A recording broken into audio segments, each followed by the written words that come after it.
Everyone, जैसा कि आप लोग जानते हैं एसएससी सीजीएल की जो नई एग्ज़ाम की डेट शीट है वो अब आ चुकी है। ये एग्ज़ाम सितंबर में होने वाला है। सो अब हमारे पास रफली लास्ट के 30 डेज़ बचे हैं। सो इस वीडियो में मैं लास्ट के 30 डेज़ को कैसे आप यूज़फुल कर सकते हैं, आपका क्या स्टडी प्लान हो सकता है, वो मैं आप लोगों के साथ डिस्कस करने जा रहा हूँ। सो इन 30 डेज़ में मैं पर डे के स्टडी प्लान को दो पोर्शन में डिवाइस कर रहा हूँ। पहला self study and revision and दूसरा practice. Self study and revision के लिए मैं 5 आवर्स रख रहा हूँ और प्रैक्टिस के लिए 4 आवर्स। मतलब मिनिमम आपको डेली 9 आवर्स की अब स्टडी तो करनी होगी। आप इससे ज़्यादा कर सकते हैं बट इससे कम मत कीजिएगा। सो टाइम टेबल, सो इसके लिए सबसे अच्छा क्या है, एक टाइम टेबल। तो आप अपने अकॉर्डिंग भी एक टाइम टेबल बना सकते हैं बट मैं इस वीडियो में एक रफ़ टाइम टेबल आप लोगों के साथ डिस्कस कर रहा हूँ। अगर आपको ये टाइम टेबल पसंद आए तो आप इसे भी कंटिन्यू कर सकते हैं एंड फॉलो कर सकते हैं और ये एक अच्छा टाइम टेबल है।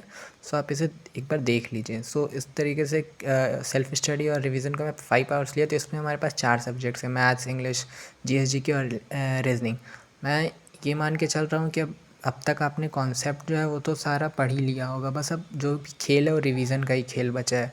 सो इसलिए मैं इसमें ये आपको बोलूँगा कि जैसे मैथ्स के लिए आप 1.5 घंटा लीजिए, इंग्लिश के लिए 1.5 घंटा, जीएसजीके के लिए 1 घंटा, रीजनिंग के लिए 1 घंटा।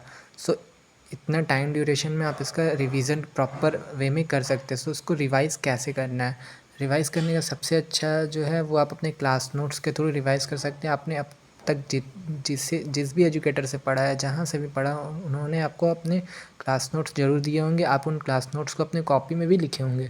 सो आप क्या कीजिए, अपना कॉपी निकालिए और उन्हें कॉपी से रिवाइज़ कीजिए। इसके लिए आप रिवीजन का भी 3 वे हो सकता है। जैसे जिसमें कि मान लीजिए आप कोई एक चैप्टर्स का क्वेश्चंस लेके बैठे, लाइक मैथ्स का आपने कोई एक चैप्टर लिया। सो आपने उसका नोट्स कॉपी निकाला। सो आपने उसमें देखा कि कुछ क्वेश्चंस है जो आपको इजी लग रहे हैं, कुछ ऐसे जो आपको मॉडरेट टाइप के लग रहे हैं, कुछ ऐसा जो आपको डिफ़िकल्ट लग रहा है। तो जो इजी लग रहे हैं उसका रिवीजन तो एक बार आप रिवाइज़ किए 1 टाइम तो उसका रिवीजन हो गया।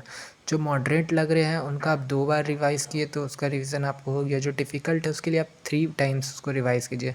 सो 3 टाइम्स रिवाइज़ करने का अब ये मतलब नहीं होता है ना कि आप एक ही बार कोई एक डिफ़िकल्ट क्वेश्चंस को उठाए और अब उसमें आप लगे पड़े हैं 3 टाइम्स उसका रिवीजन कर रहे हैं। नहीं नहीं नहीं, ये गलत हो जाएगा। आप पहले एक रफ में पहले आप ओवरऑल चैप्टर्स का एक बार रिवाइज़ कर लीजिए, देन उसमें से आपको जो भी क्वेश्चन डिफ़िकल्ट लगे आप फिर उसका रिवीजन बाद में second times and third times कर सकते हैं। सो इस तरीके से आप मैथ्स का रिवीजन कर सकते हैं। इंग्लिश में आप क्या कीजिए, जैसे कि आपने 1.5 घंटा लिया तो इसमें से आप आधा घंटा आप वोकैब में दीजिए।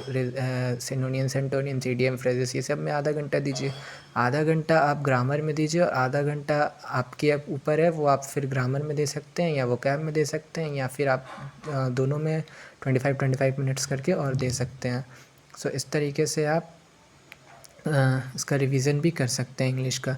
जीएसजीके में जैसे कि आप जानते हैं जीएसजीके में बहुत सारे क्वेश्चंस हैं हमारे पास, लाइक करंट अफेयर्स भी है, फिर आपका साइंस का क्वेश्चन भी है, आपका हिस्ट्री, पॉलिटी, इकोनॉमिक्स, ये सब भी है।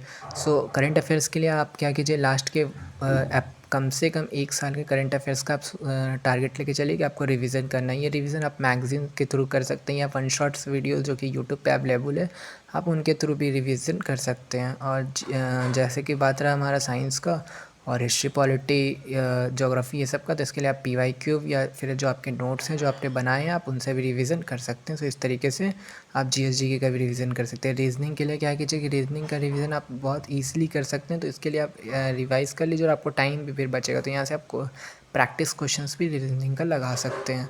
सो ये तो रहा हमारा रीजनिंग का पार्ट। अब रहा प्रैक्टिस। प्रैक्टिस के लिए 4 आवर्स मैंने यहाँ पे टारगेट लिया। तो प्रैक्टिस भी आप 3 सेगमेंट में कीजिए, like topic wise, section wise and complete mock. Topic wise में आप क्या कीजिए, मान लीजिए आप पर्टिकुलरली कोई टॉपिक उठाए बट उन टॉपिक के क्वेश्चंस आपसे नहीं हो रहे हैं या आपको प्रॉब्लम हो रहा है, तो आप उस टॉपिक को रिवाइज़ कीजिए, फिर उसको मॉक या क्विज़ फॉर्मेट में आप उसके रिवीजन कीजिए। आप लाइक उसके 25 क्वेश्चंस आपने ले लिया और उसका आप क्विज़ फॉर्मेट में क्वेश्चन प्रैक्टिस किया। तो इस तरीके से आप टॉपिक वाइज प्रैक्टिस कर सकते हैं। या फिर आपके पास कोई बुक है जो बुक आप रेफ़र कर रहे हैं तो उस बुक के थ्रू भी आप प्रैक्टिस कर सकते हैं, इसमें कोई इशू नहीं है, वो आप अपने अकॉर्डिंग देख सकते हैं। फिर सेक्शन वाइज, मान लीजिए आपका कोई वीक टॉपिक है या वीक सब्जेक्ट है, जैसे बहुतों का, किसी का मैथ्स हो सकता है, किसी का जीएसजीके हो सकता है, किसी का इंग्लिश हो सकता है, तो उस अकॉर्डिंग आप अपने अकॉर्डिंग जो भी आपका वीक सब्जेक्ट या वीक टॉपिक है आप उसका रिवीजन कर सकते हैं। और कंप्लीट मॉक बहुत ज़्यादा इंपॉर्टेंट है। और कंप्लीट मॉक को भी देने का कंप्लीट मॉक को भी देने का मैं 2 रूल आप लोग को बताता हूँ, लाइक पीवाईक्यू और न्यू मॉक। आप पहले कोशिश कीजिए कि आप पीवाईक्यू को दीजिए, मिनिमम कम से कम आप 3 साल के पीवाईक्यू तो पहले लगा ही लीजिए, क्योंकि आप जानते हैं कि एक एग्ज़ाम में वेरियस शिफ्ट होते हैं, हर शिफ्ट में अलग अलग क्वेश्चंस रहते हैं। सो आप 3 साल के भी पीवाईक्यू लगाएंगे ना, तो आपको बहुत सारा क्वेश्चंस का प्रैक्टिस हो जाएगा। तो इसमें आप क्या कीजिए, सबसे पहले 2024 के लगाइए, फिर 2023 के, फिर 2022 के, और आप पीवाईक्यू लगाइए। फिर आपका पीवाईक्यू लगाने के बाद आप 3 साल के पीवाईक्यू लगा लिए, देन फिर आप न्यू मॉक का भी प्रैक्टिस कर सकते हैं और पैरेलली में भी कर सकते हैं। सो चलिए अब इसके आगे डिस्कस करते हैं। सो जैसा कि मैंने बोला प्रैक्टिस, तो 4 घंटे की आपने प्रैक्टिस की, राइट। सो इसको आप कैसे मॉक की प्रैक्टिस कर सकते हैं, जैसे कि आप ये टारगेट लीजिए कि आप डेली जो है ना वो 2 कंप्लीट मॉक देंगे डेली बेसिस में। ये आप ऐसे भी दे सकते हैं कि एक आप जो है वो न्यू मॉक दे दिए और एक है पीवाईक्यू को मॉक के फॉर्मेट में दे दिया। आप इस तरीके से भी दे सकते हैं। और मॉक देते देते साथ में उसका रिवीजन एनालाइज करना भी बहुत ही ज़्यादा ज़रूरी है। सो एक मॉक का आपका टाइम लिमिट रहता है 60 मिनट। सो 1 घंटा लगा आपको एक मॉक देने में और 1 घंटा आप रखिए उसका एनालाइज़ करने में। सो इस तरीके से आप 4 घंटे में 2 मॉक भी दे देंगे और 2 उसका एनालाइज़ भी कर लेंगे। तो ये बहुत ज़्यादा इंपॉर्टेंट है। सो एनालाइज़ करने के लिए आप क्या कीजिए ना, 3 सेगमेंट में इसको भी बांटिए। आप एक अपना रफ कॉपीज़ बना सकते हैं या कुछ भी, जिसमें आप प्रॉपर डेली का ना एक ये रखिए कि आप आज कितने क्वेश्चंस आपके गलत हो गए, कितने क्वेश्चंस आपने आज के इस मॉक में गलत कर दिए, कितने क्वेश्चंस आपके सही हुए, कितने क्वेश्चंस आपने स्किप कर दिए, और फिर उसको आप एक कॉपी में नोट कीजिए। और जब आप एनालाइज़ करेंगे ना, तो देखिए कि आपने क्वेश्चंस क्यों गलत किया, क्या आपको टॉपिक समझ में नहीं आया, या फिर आपने गलत पढ़ा या गलत समझा। जो सही क्वेश्चंस आपके थे उसमें कि आपने कितना समय ले लिया, क्या आप वहाँ से समय बचा सकते थे, और जो क्वेश्चंस स्किप कर दिए वो किन टॉपिक के थे, क्या वो टॉपिक आपने पढ़ा नहीं है या उनका रिवीजन नहीं किया। सो इस तरीके से आप उन टॉपिक को रिवाइज़ भी कर सकते हैं। सो ये फ़ायदा होता है एनालाइज़ करने का अपने मॉक को। और फिर जो ये कॉपी आपने बनाया ना, उसका एनालिसिस आप वीकली कीजिए, कि आप फिर 1 वीक मतलब 7 दिन आप लगातार एक कॉपी में अपना डेटा लिखते हैं, किस दिन कितना सही हुआ, कितना गलत हुआ, कितना स्किप हुआ। फिर 7 दिन बाद आप देखिए कि आपका कुछ इम्प्रूवमेंट हुआ है या नहीं हुआ है ओवरऑल। तो इस तरीके से भी आप कर सकते हैं।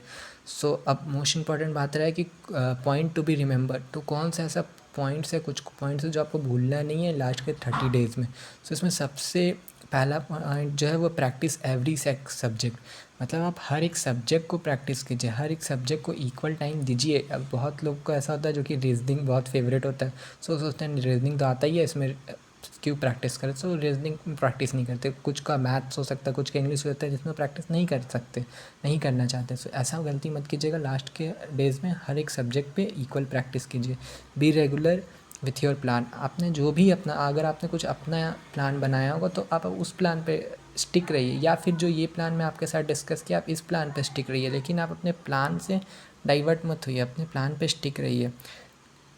नेक्स्ट पॉइंट है be persist and focused on your target. अपना जो आपका टारगेट है ना, जो आपने टारगेट, आपका 2 टारगेट होना चाहिए अब लास्ट के 3 दिन। पहला टारगेट ये होना चाहिए कि आपका डेली का जो टारगेट है वो कंप्लीट हो, और दूसरा टारगेट ये होना चाहिए कि आपका एग्ज़ाम निकालने के लिए आपको जितनी मेहनत करना पड़े आप वो करें। तो आप अपने टारगेट से मत भटकिए, फोकस रहिए अपने टारगेट पे। और देन नेक्स्ट पॉइंट है मेक क्विक नोट्स। मान लीजिए जब आप रिवीजन कर रहे हैं या आप मॉक एनालाइज कर रहे हैं, सो कुछ कुछ पॉइंट ऐसा होता है, या फिर मैथ से कुछ कुछ फार्मूला हो गए, या कुछ ऐसा आपको पॉइंट क्लिक कर गया जो कि आपको लग रहा है कि नहीं ये इंपॉर्टेंट है और ये मेरे को याद नहीं है या मेरे को नहीं पता, तो आप उसका एक ना क्विक नोट्स बना लीजिए, या आप एक पेपर में या एक कॉपी में कहीं पर भी बना सकते हैं अपने अकॉर्डिंग, जो कि लास्ट के जब आपके होप्स ऑफ 5 डेज़ बचे रहें या 10 डेज़ बचे रहें या 2 डेज़ बचे रहें, लास्ट के जो लास्ट मिनट रिवीजन होते हैं ना, उस टाइम पे ये क्विक नोट्स आपको बहुत ज़्यादा हेल्प करेंगे। सो आप इस तरीके से कर सकते हैं। एंड देन उसके बाद एनालाइज योरसेल्फ वीकली प्रोग्रेस। सो जैसे कि मैंने आपको ऊपर बताया था कि डेली अपना एनालाइज कीजिए, मतलब वीकली एनालाइज कीजिए।